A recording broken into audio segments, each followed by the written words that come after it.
കൃപാസന മാതാവിൻ്റെ പ്രത്യക്ഷീകരണത്തിന് സാക്ഷിയായി ഇന്നേ ദിവസം എന്നെ സന്നിധിയിൽ നിർത്തിയ അമ്മ മാതാവിനും ഈശോയ്ക്കും ഒരുപാട് നന്ദി അറിയിക്കുന്നു.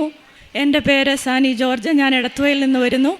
ഞാൻ 2019 ഫെബ്രുവരിയിലാണ് ആദ്യത്തെ ഉടമ്പടി എടുത്തത്. ഉടമ്പടി എടുത്ത ശേഷം ഞാൻ 2024 മെയ്യിൽ ആദ്യത്തെ സാക്ഷ്യം പറഞ്ഞതാണ്. അത് കഴിഞ്ഞിട്ടുള്ള അനുഭവങ്ങളാണ് ഞാനിപ്പോൾ പറയുന്നത്. ഒന്നാമത്തെ സാക്ഷ്യം, ഞാൻ അയർലൻഡിലാണ് ജീവിക്കുന്നത്. അവിടെ വെച്ച് എനിക്ക് പെട്ടെന്ന് ഒരു അതികഠിനമായ നടുവേദന ഉണ്ടാകുകയും, നിങ്ങൾക്കറിയാം യൂറോപ്യൻ രാജ്യങ്ങളിലെ മെഡിക്കൽ ഫെസിലിറ്റി എന്ന് പറഞ്ഞാൽ വളരെ പുവറാണ്. നമുക്ക് വേദനയുണ്ടെന്ന് പറഞ്ഞ് ഹോസ്പിറ്റലിൽ ചെന്നാലും അവരൊരു പെയിൻ കില്ലർ തന്ന് തിരിച്ചു വിടുകയാണ് ചെയ്യുന്നത്. ഞാൻ ആദ്യം നമ്മുടെ ഫിസീഷ്യനെ കണ്ടു. അവർ കുറച്ച് മരുന്ന് തന്നു. ഒരു പ്രയോജനവും ഉണ്ടായില്ല. അതുകൊണ്ട് ഹോസ്പിറ്റലിൽ പോയി 18 മണിക്കൂർ ഞാൻ വെയിറ്റ് ചെയ്തു അവിടെ. പക്ഷേ അവരൊരു എക്സ്റേ എടുത്തിട്ട് പറഞ്ഞു, വീണ്ടും മരുന്ന് തന്നിട്ട് പറഞ്ഞു പൊക്കോളൂ, ഇനി എന്തെങ്കിലും കൂടുവാണെങ്കിൽ തിരിച്ചു വരാൻ പറഞ്ഞു. എനിക്കൊരു ഫിസിയോതെറാപ്പി അപ്പോയിൻമെൻറ്റും തന്നു. അങ്ങനെ എൻ്റെ സിംറ്റംസൊക്കെ കൂടുന്ന കണ്ടുകൊണ്ട് എനിക്ക് മനസ്സിലായത് സാധാരണ നടുവേദനയല്ല. ഞാൻ തന്നെ ഞാനും ഒരു മെഡിക്കൽ പ്രൊഫഷണലാണ്, ഞാനും ഒരു ഫിസിയോതെറാപ്പിസ്റ്റാണ്. അതുകൊണ്ട് എനിക്ക് ഏകദേശം ഒരു ഐഡിയ കിട്ടി എന്ത് രോഗമായിരിക്കുമെന്ന്. അപ്പോൾ എൻ്റെ MRI ഞങ്ങൾ പ്രൈവറ്റായിട്ട് ചെയ്തു. MRI റിസൾട്ട് വരാൻ അനദർ 2 വീക്സ് എടുക്കും. പക്ഷേ അങ്ങനെ അതിൻ്റെ പിറ്റേ ദിവസം എനിക്ക് ഫിസിയോതെറാപ്പി അപ്പോയിൻമെൻറ്റ് ഡേറ്റ് ആണ്. അപ്പോൾ എൻ്റെ ഫോണിൽ MRIയുടെ ഇമേജസ് വരാൻ തുടങ്ങി. ഞാൻ ആ ഫിസിയോ അപ്പോയിൻമെൻറ്റ് പോയപ്പം ഞാൻ കണ്ട ഫിസിയോ എൻ്റെ ഹോസ്പിറ്റലിൽ പ്ലേസ്മെൻറ്റ് ചെയ്ത ഒരു ഫിസിയോ ആയിരുന്നു. പുള്ളി എന്നോട് എൻ്റെ സിംറ്റംസൊക്കെ കേട്ടിട്ട് ഞാൻ ചോദിച്ചു, എനിക്ക് ഇന്ന അസുഖമല്ലേ എന്ന് ചോദിച്ചപ്പോൾ പുള്ളി തന്നെ ഒന്ന് ഞെട്ടി. കാരണം അതൊരു വളരെ റെയറായിട്ടുള്ള അസുഖമാണ്. അങ്ങനെ പുള്ളി കൂടുതലായിട്ട് അതിനെപ്പറ്റി ഇൻവെസ്റ്റിഗേറ്റ് ചെയ്തു. അതൊരു സ്പൈനൽ കോഡ് കംപ്രഷൻ അതിൻ്റെ ഡിസീസാണ്. അതിൻ്റെ പേര് കോഡ ഇക്വൈന സിൻഡ്രോം എന്നാണ്. അത് വളരെ റെയറായിട്ടുള്ള ഒരു മെഡിക്കൽ കണ്ടീഷനാണ്. And it is called a medical emergency. ഇങ്ങനെ ആരെങ്കിലും അത് ഡയഗ്നോസ് ചെയ്താൽ എത്രയും പെട്ടെന്ന് സർജറി ചെയ്യുന്നതാണ് അതിൻ്റെ ഒരു ഇത്. അപ്പം അവർ പറഞ്ഞു, നിൻ്റെ MRIയുടെ റിസൾട്ട് ഞങ്ങൾക്കും കാണാൻ പറ്റി, ഇത് തന്നെയാണ് അസുഖം എന്ന് പറഞ്ഞാൽ നമ്മുടെ സ്പൈനൽ കോഡ് ഒരു ലെവലിൽ കംപ്രസ്സായി പോയിട്ട് അതിന് താഴോട്ടുള്ള നെർവിൻ്റെ എല്ലാ പ്രവർത്തനങ്ങളും നിന്നു പോവുകയും അതിന് താഴെയുള്ള ഭാഗം പാരലൈസ്ഡായി പോവുകയും ചെയ്യുന്നൊരു അസുഖമാണ്. അപ്പോൾ എൻ്റെ കംപ്രഷൻ ലെവൽ അനുസരിച്ചിട്ട് എൻ്റെ ബ്ലാഡർ, ബൗവല്, എൻ്റെ കാലുകൾ തളർന്നു പോകാനുള്ള അതാണ് അസുഖം.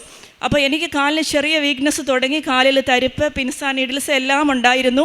അപ്പം ബ്ലാഡറിന്, യൂറിനറി ബ്ലാഡറിനും ചെറിയ സിംറ്റംസൊക്കെ ആയി.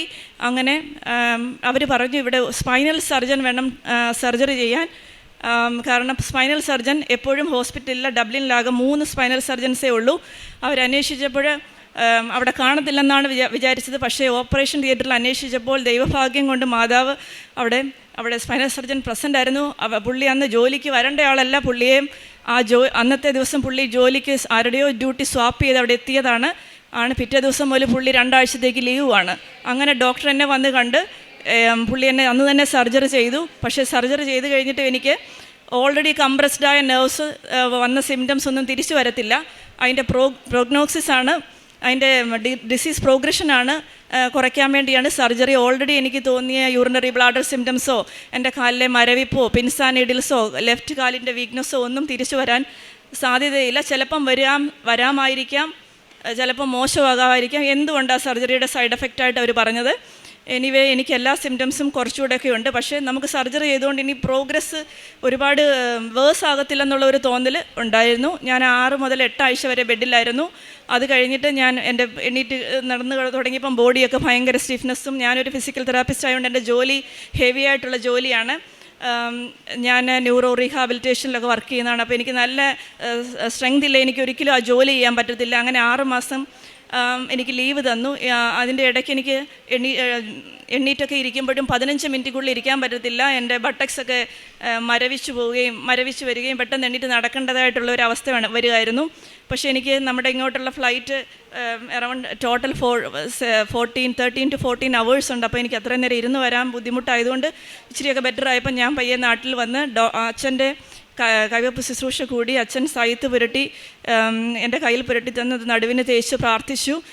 ആ നിമിഷം എൻ്റെ നടുവിൽ നിന്ന് എന്തോ ഒരു വെയിറ്റ് ഇറങ്ങിപ്പോകുന്ന പോലെ എനിക്ക് തോന്നി. എനിക്ക് കുറച്ചുകൂടെയൊക്കെ ഒരു ബലം കിട്ടിയ പോലെ. കാരണം നമ്മൾ 8 ആഴ്ചയൊക്കെ ബെഡിൽ കിടന്നിട്ട് എണ്ണീറ്റ് കഴിയുമ്പോൾ നമുക്ക് പിന്നെ ഒരു ശക്തി ഇല്ലാത്ത പോലെ തോന്നുന്നത്. ആ ഒരു എന്തോ ഒരു വെയിറ്റ് ഇറങ്ങിപ്പോകുന്ന പോലെ എനിക്ക് തോന്നി. പിന്നെ ഞാൻ കുറച്ചുകൂടെ എനിക്ക് കോൺഫിഡൻസും ഒക്കെ കിട്ടി. ഞാൻ തിരിച്ച് അയർലൻഡിലെത്തിയെങ്കിലും എനിക്ക് അപ്പോഴും ലീവ് തന്നവർ. പിന്നെ എനിക്ക് എൻ്റെതായ ജോലി എനിക്ക് ചെയ്യാൻ പറ്റത്തില്ല. മാതാവിൻ്റെയും യേശുവിൻ്റെ അനുഗ്രഹത്തോടു കൂടി എനിക്ക് അവിടെ ലൈറ്റ് വർക്ക് ഉള്ള വാർഡിലേക്ക് അവർ മാറ്റി തന്നു.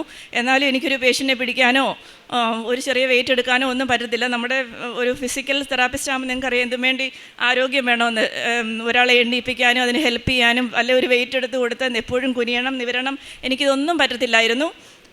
പക്ഷേ ദൈവത്തിൻ്റെ അനുഗ്രഹം കൊണ്ട് മാത്രം ഞാൻ ഇന്നും എനിക്കൊരു ആ ലൈറ്റ് ഡ്യൂട്ടിയിൽ തന്നെ ജോലി ചെയ്യാനും ഒരു ഫിസിയോതെറാപ്പിസ്റ്റായിട്ട് തന്നെ വർക്ക് ചെയ്യാനും എനിക്ക് സാധിക്കുന്നു. ഇതിൻ്റെ ഇടയ്ക്ക് തന്നെ അവിടെ എനിക്കൊരു ചെറിയ പ്രമോഷനും ഒരു ടെമ്പററി ലെവലിലാണെങ്കിലും എനിക്ക് ചെയ്യാൻ പറ്റുന്ന ജോലിയിൽ ഒരു പ്രൊമോഷൻ കിട്ടി. ദൈവം എന്നെ അനുഗ്രഹിച്ചു. ഇനിയുള്ള കാര്യങ്ങളും മാതാവ് നോക്കുമെന്ന് ഞാൻ വിശ്വസിക്കുന്നു. രണ്ടാമത്തെ എൻ്റെ സാക്ഷ്യം, ഞാനും എൻ്റെ മക്കളും കൂടി ഒരു പ്രാവശ്യം നാട്ടിൽ വന്ന് 2024 ഞാൻ ഈ ആദ്യത്തെ സാക്ഷ്യം പറഞ്ഞതിന് പോയതിന് ശേഷം ഞങ്ങൾ യാത്ര ചെയ്യുമ്പോൾ ഓട്ടോ യാത്ര ചെയ്യുമ്പോൾ ഭയങ്കര മഴയാണ്. ഓട്ടോ പോകുന്നു, ഒരു ഹില്ലായിട്ടുള്ള ഏരിയ കയറ്റത്തിലോട്ട് പോവുകയാണ്. കയറിയപ്പോഴേ തോന്നി ഓട്ടോയ്ക്ക് എന്തോ ബാലൻസ് ഇഷ്യൂ. ഡ്രൈവ് ചെയ്യുന്ന ചേട്ടനുണ്ടെന്ന് ചേട്ടൻ ഓക്കെ ആണോ എന്ന് ചോദിച്ചപ്പോൾ പുള്ളി ഓക്കെ ആണെന്ന് പറഞ്ഞു. പെട്ടെന്ന് ഓട്ടോ ബാലൻസ് തെറ്റി ഓപ്പോസിറ്റ് ഡയറക്ഷനിലോട്ട് പോയി. അതൊരു നാഷണൽ ഹൈവേ ആണ്. കണ്ണ് തുറന്നോ അടഞ്ഞോ എന്ന് എനിക്കറിയത്തില്ല. എൻ്റെ മാതാവേന്ന് വിളിച്ചത് ഓർമ്മയുണ്ട്. ഞങ്ങളുടെ ഓട്ടോയെ ആരോ പൊക്കിയെടുത്ത് ഓപ്പോസിറ്റ് ഡയറക്ഷനിൽ വെക്കുന്ന പോലെയാണ് തോന്നിയത്.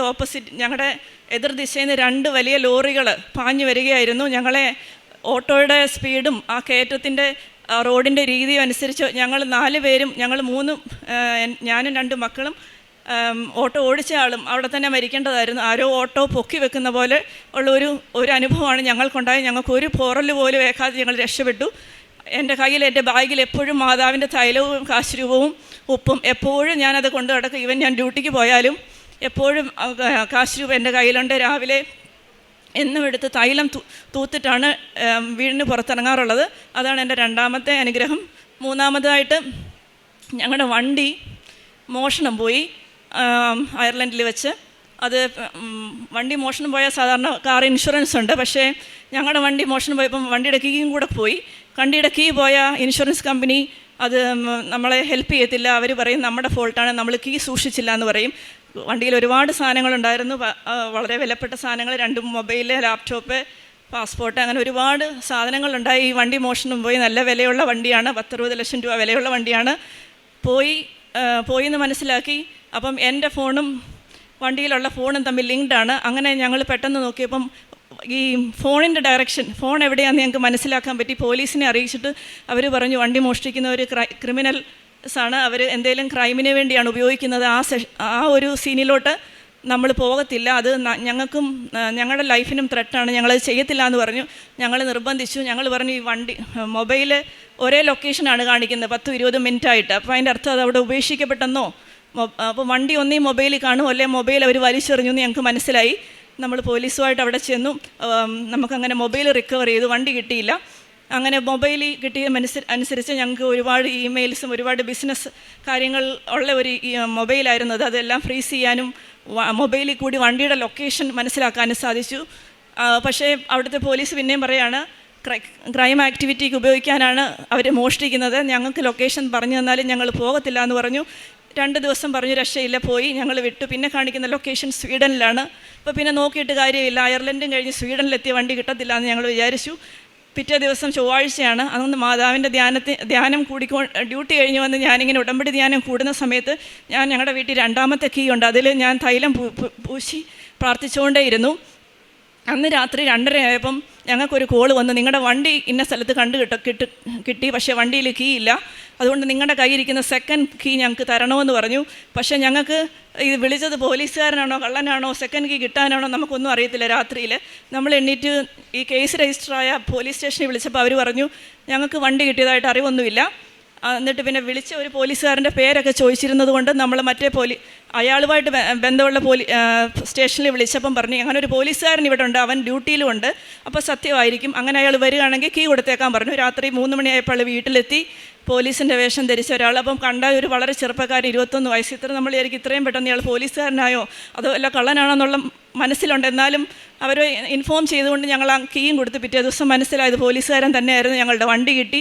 വണ്ടിക്ക് വലിയ കുഴപ്പങ്ങളൊന്നുമില്ലാതെ വണ്ടി കിട്ടാൻ ദൈവം സഹായിച്ചു. അല്ലെങ്കിൽ ഞങ്ങൾക്ക് ഇൻഷുറൻസ് കമ്പനി അത് പേ ചെയ്യത്തില്ല. നമുക്ക് ദൈവം കൊണ്ടുതന്ന ഒരു വലിയ അനുഗ്രഹമാണ്. ഞങ്ങളുടെ വണ്ടിയിലും മാതാവിൻ്റെ കാശ് രൂപമുണ്ട്. മൂന്നാമത്തെ ദിവസം തന്നെ വണ്ടി കിട്ടാൻ സാധിച്ചു. പ്രേക്ഷിത പ്രവർത്തനമായിട്ട് ഞാൻ പത്രം വാങ്ങിച്ച് ഇംഗ്ലീഷും മലയാളം പത്രങ്ങളും കൊടുക്കാറുണ്ട്. എല്ലാ ആഴ്ചയും ചൊവ്വാഴ്ചത്തെ ധ്യാനം കൂടും, എല്ലാ ദിവസവും ഡെയിലി ബ്രെഡ് കൂടും. ഡെയിലി ബ്രെഡും ചൊവ്വാഴ്ചത്തെ ധ്യാനവും വളരെ അധികം ആളുകൾക്ക് ഗ്രൂപ്പിലേക്ക് ഷെയർ ചെയ്യും. നമ്മൾ ഒരുപാട് ഗ്രൂപ്പിലോട്ട് ഷെയർ ചെയ്യുമ്പോൾ അവർ വിചാരിക്കും നമുക്കൊരു പണിയില്ല. അങ്ങനെ പല രീതിയിലുള്ള സംസാരങ്ങൾ ഞാൻ കേട്ടിട്ടുണ്ട്. പക്ഷേ ഞാനത് മൈൻഡ് ചെയ്യാറില്ല. അത് എല്ലാ ദിവസവും ഞാൻ വായിക്കുന്ന ബൈബിൾ ഭാഗത്തിലെ ഒരു വചനം ഞാൻ എല്ലാവർക്കും അയച്ചു കൊടുക്കും. അതെൻ്റെ സ്റ്റാറ്റസ് ആക്കിയിടും.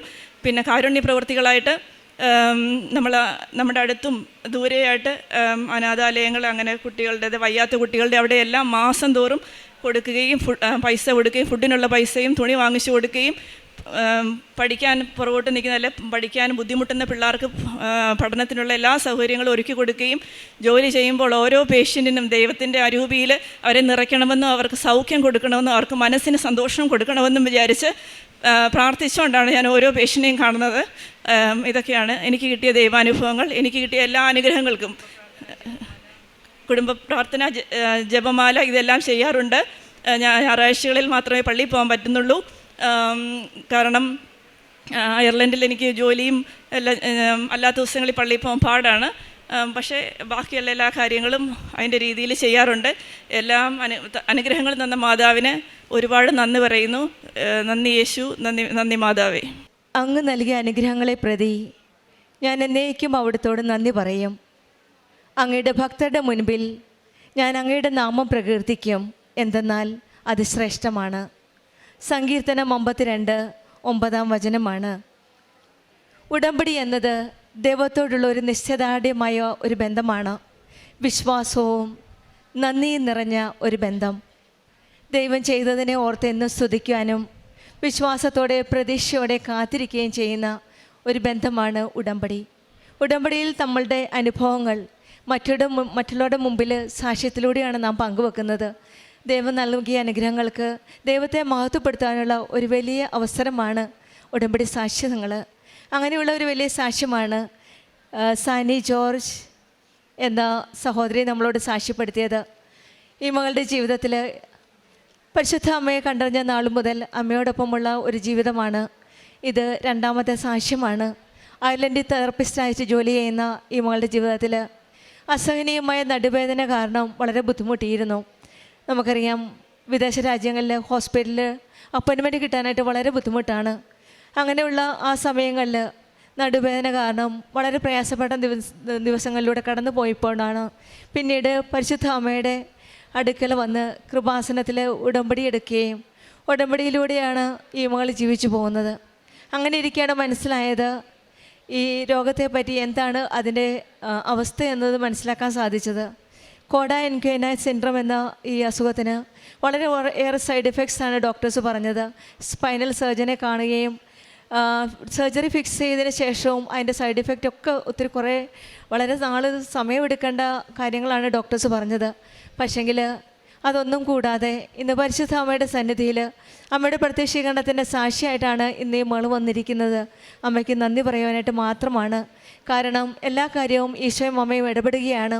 ഒരു ഡോക്ടറെ പോലെ അപ്പോയിൻമെൻറ്റ് കിട്ടുന്നത് വളരെ പ്രയാസമാണ്. അവിടെയും ഈശോയും അമ്മയും തന്നെ അറേഞ്ച് കൊടുത്ത ഒരു ഡോക്ടറാണ്. ഡ്യൂട്ടിയിലില്ലാത്ത ഒരു ഡോക്ടർ അവിടെ വരികയും വളരെ പെട്ടെന്ന് തന്നെ മെഡിക്കൽ എമർജൻസിയിൽ തന്നെ ഈ സഹോദരിക്ക് ട്രീറ്റ്മെൻറ്റ് കിട്ടുകയും ചെയ്തത്. അവിടെ ഈശോയുടെ അമ്മയുടെ ഒരു സാന്നിധ്യവും ഇടപെടലുമായിട്ടാണ് മകൾ സാക്ഷ്യപ്പെടുത്തുന്നത്. പിന്നെ 6 മാസം കഴിഞ്ഞ് വീണ്ടും ഡോക്ടറിനെ കാണാം. ഒത്തിരി കോംപ്ലിക്കേഷൻസൊക്കെയാണ് പറഞ്ഞിരുന്നത്. പക്ഷേ അവിടെയും സമയ ചുരുക്കത്തിൻ്റെ അമ്മയുടെ ഇടപെടലിലൂടെ ഈ പെട്ടെന്ന് തന്നെ ജോലി ചെയ്യാൻ സാധിക്കുകയും അവിടെ ആ ജോലി ചെയ്തതിലേയും ഒരു പ്രൊമോഷൻ കൊടുക്കുകയാണ്. ഇവിടെയൊക്കെ നമ്മൾ കാണുന്നത് ഈശോയുടെ അമ്മയുടെ ചേർന്ന് നിൽക്കുമ്പോൾ നമുക്കൊന്നും ഭയപ്പെടേണ്ട ആവശ്യമില്ല. ഈശോയുടെ അമ്മയുടെ സാന്നിധ്യം കൂടെയുള്ളപ്പോഴാണ് അവിടെ നൽകുന്ന അനുഗ്രഹങ്ങളെ പ്രതി നമുക്ക് നന്ദി പറയാനേ പറ്റുള്ളൂ. കാരണം എല്ലാത്തിനും എന്തിനു പോയാലും എവിടെ പോയാലും അവിടെയെല്ലാം ഈശോയുടെ അമ്മയുടെ സാന്നിധ്യം നമുക്ക് മനസ്സിലാക്കാൻ സാധിക്കും. യാത്ര ചെയ്യുമ്പോഴും ഉടമ്പടി തൈലം തേച്ച് കുരിശ് വരച്ച് വിശ്വാസ പ്രമാണിച്ചിൽ യാത്ര പുറപ്പെടുമ്പോഴൊക്കെ എത്ര പ്രയാസപ്പെട്ട പ്രതിസന്ധി ചെല്ലുമ്പോഴും അമ്മയുടെ സംരക്ഷണം കാണും. അമ്മയുടെ ഈശോയുടെ സംരക്ഷണത്തിലൂടെയാണ് ഈ മകൾക്കും ഓട്ടോ തെറിച്ച് പോയി ഹൈവേയിൽ പോയപ്പോഴും, നാഷണൽ ഹൈവേയിൽ കൂടി യാത്ര ചെയ്യുമ്പോഴും, പ്രത്യേകിച്ച് അയർലൻഡിലൊക്കെ നമുക്ക് നാട്ടിൽ വന്നപ്പോൾ നാഷണൽ ഹൈവേയിൽ വെച്ചാണ് ഈ ആക്സിഡൻറ്റ് വരുന്നത്. അവിടെയും ഈശോയുടെ അമ്മയുടെ സംരക്ഷണമാണ്. ഈ മകൾ പറഞ്ഞത്, എൻ്റെ ബാഗിനകത്ത് എപ്പോഴും പരിശുദ്ധ അമ്മയുടെ ഉടമ്പടി കാശ് രൂപവും വെഞ്ചരിച്ച ഉപ്പും തൈലവും ഒക്കെ കയ്യിലുണ്ട്. അതുകൊണ്ട് തന്നെയാണ് തൈലം തേച്ച് കുരിശ് വരച്ച് പ്രാർത്ഥിച്ച് പോയതിൻ്റെ ഫലമായിട്ടാണ് ഈശോയുടെ അമ്മയുടെ ഒരു വലിയ സംരക്ഷണം ഈ മക്കൾക്ക് കിട്ടുവാൻ സാധിച്ചത്. പിന്നീട് വാഹനം കളവ് പോയപ്പോഴും, മോഷണം പോയപ്പോഴും ഒരിക്കലും കിട്ടുമെന്ന് പ്രതീക്ഷിച്ചതല്ല. കാരണം അയർലൻഡിൽ വെച്ച് പോയി. പിന്നീട് വണ്ടി ട്രേസ് ചെയ്യുന്നത് സ്വീഡനിലാണ്. അവിടെ യാതൊരു രീതിയിലും വാഹനം തിരിച്ചു കിട്ടാനുള്ള ഒരു വഴിയും കാണാൻ സാധിക്കുന്നില്ലാത്ത രീതിയിലാണ് ആ വാഹനം പോയത്. അവിടെയും ഈശോയുടെ അമ്മയുടെ ഇടപെടലിൽ കൂടെ തന്നെയാണ് ആ വാഹനം തിരിച്ചു കിട്ടുന്നത്. രണ്ടാമത്തെ കീയിൽ അത് ചൊവ്വാഴ്ച അച്ഛൻ്റെ ധ്യാന സമയത്ത് ഈ മകൾ കയ്യിലുണ്ടായിരുന്ന ആ രണ്ടാം കീ വെച്ച് താക്കോല് പിടിച്ച് പ്രാർത്ഥിക്കുകയാണ് വാഹനം തിരിച്ചു കിട്ടണേ എന്ന്. അന്ന് തന്നെ ആ ചൊവ്വാഴ്ച വൈകിട്ടാണ് ഫോൺ വരുന്നത്. പോലീസ് ഇൻഫോം ചെയ്യുന്നത് സ്വീഡനിൽ വെച്ച് വാഹനം കണ്ടുപിടിച്ചുവെന്ന്. ഇവിടെയെല്ലാം നാം കാണുന്നത് ഉടമ്പടി മക്കളുടെ ജീവിതത്തിൽ കൂടെ യാത്ര ചെയ്യുന്ന സഞ്ചാരി മാതാവിൻ്റെ സാന്നിധ്യവും ഈശോയുടെയും അമ്മയുടെയും കൂടെയുള്ള, എപ്പോഴും കൂടെയുള്ള ആ കരുതലുള്ള ആ സ്നേഹവും സംരക്ഷണവും ഒക്കെയാണ് നമുക്ക് കാണുവാൻ സാധിക്കുന്നത്. ലഭിച്ച അനുഗ്രഹങ്ങൾക്ക് നമുക്കും ഈശോയുടെയും അമ്മയുടെയും കൃതജ്ഞതയോടെ നന്ദി പറഞ്ഞുകൊണ്ട് നമ്മുടെ ഉടമ്പടി ജീവിതം മുന്നോട്ട് നയിക്കാനുള്ള കൃപയ്ക്കായി നമുക്ക് പ്രാർത്ഥിക്കാം. നമ്മൾ ജീവിതത്തിൽ പ്രത്യാശ വെച്ച് ഉടമ്പടിയിൽ കൂടുതൽ തീഷ്ണതയോടെ മുന്നോട്ട് നയിക്കുമ്പോഴാണ് നമ്മുടെ ജീവിതത്തിലും അനുഗ്രഹങ്ങളെ പ്രതി നമുക്ക് നന്ദി പറയാനുള്ള അവസരം ഒരുക്കി തരുന്നത്. അങ്ങയുടെ ഭക്തരുടെ മുമ്പിൽ ഞാൻ അങ്ങയുടെ നാമം പ്രകീർത്തിക്കും, എന്തെന്നല്ല ശ്രേഷ്ഠമാണെന്നാണ് സങ്കീർത്തകൻ പറയുന്നത്. നമുക്കും ആ ശ്രേഷ്ഠനാമം പ്രകീർത്തിക്കാനുള്ള കൃപയ്ക്കായി, അവസരത്തിനായി പ്രാർത്ഥിക്കാം. ദൈവം നമ്മുടെ ജീവിതത്തിൽ ചെയ്ത നന്മകൾ ഒരിക്കലും മറക്കാതെ സ്തുതിയോടെ എല്ലായ്പ്പോഴും ജീവിക്കാനുള്ള അനുഗ്രഹത്തിനായി നമുക്ക് പ്രാർത്ഥിച്ചുകൊണ്ടും സാനി ജോർജിന് കുടുംബത്തിൽ ലഭിച്ച എല്ലാ അനുഗ്രഹങ്ങൾക്കും നമ്മൾ കരങ്ങളടിച്ച് ദൈവത്തെ മഹത്വപ്പെടുത്താം. യേശുവേ നന്ദി, യേശുവേ സ്തുതി, ആവേ മരി. അത്യപൂർവ ദൈവാനുഭവങ്ങൾ ഇനി നിങ്ങൾക്കും സ്വന്തം. ഈ യൂട്യൂബ് ചാനൽ ഇതുവരെ സബ്സ്ക്രൈബ് ചെയ്തിട്ടില്ലെങ്കിൽ ഇപ്പോൾ തന്നെ സബ്സ്ക്രൈബ് ചെയ്യുക. ഈ വീഡിയോ ഇപ്പോൾ തന്നെ നിങ്ങളുടെ സുഹൃത്തുക്കൾക്ക് ഷെയർ ചെയ്തുകൊണ്ട് കർത്താവിൻ്റെ പ്രേക്ഷിതരാകുക.